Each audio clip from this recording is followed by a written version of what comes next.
One indisputable truth, debates, well, they can make history. I've been there now. September 26, 1960, the first televised presidential debate. In 1976, President Gerald Ford makes this blunder in his debate with Georgia Governor Jimmy Carter. There is no Soviet domination of Eastern Europe, and there never will be under a Ford administration.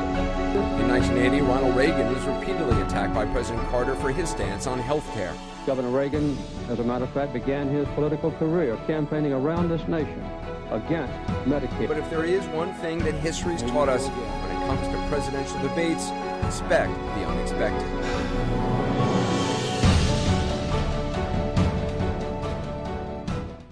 Debating has gone on, as far as I know, since the late 1800s in the United States. It used to be East Coast schools would have invitationals, say Harvard and Yale. Somebody from Harvard would come to Yale.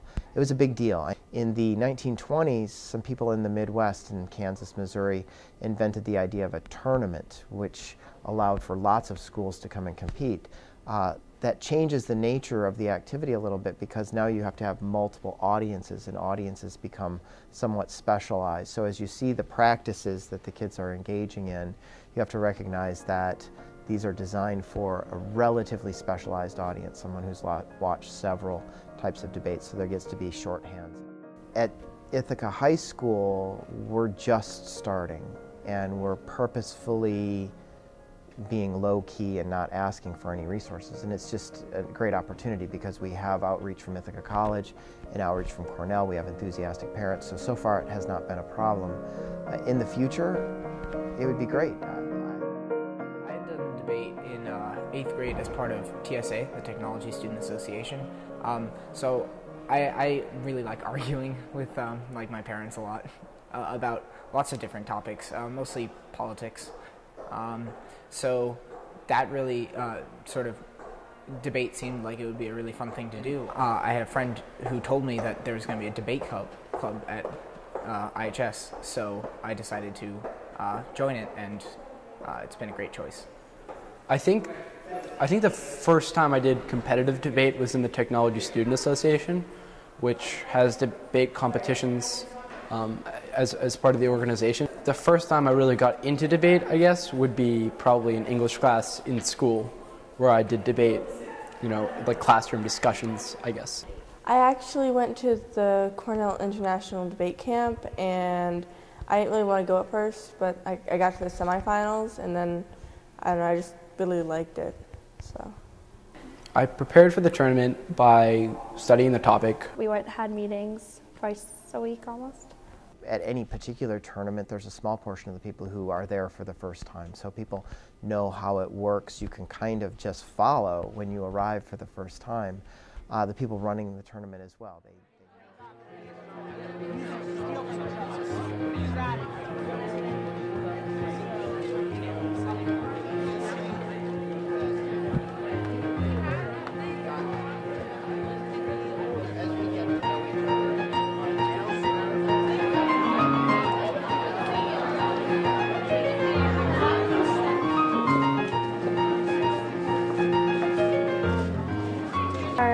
I get really nervous because I am scared of failure.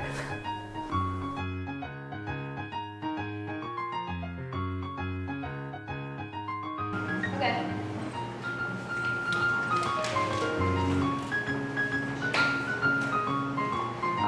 A source here from Scientific American stating that in a number of cases, experiments that had the implicit go-ahead from the seed company were later blocked from publication because the results were not flattering. So results for the beneficial side of this argument have been blocked from our view, so we have not been able to see all the sides because they like to hide the bad outcomes. I think the most intimidating part about the tournament is not knowing how skilled the other teams are. So I know for a fact that I'm definitely not the most skilled debater that could be here, but so I don't know if it's possible that the other schools have really intense debate programs, or if they do or if they don't, which would kind of affect how well I might do. So there's a lot more people here than I expected, and not all of them are doing the competitions that I am, but it's there's a lot of people, and they look more prepared than I think I am, and that's scary and intimidating. But so far it hasn't been too bad.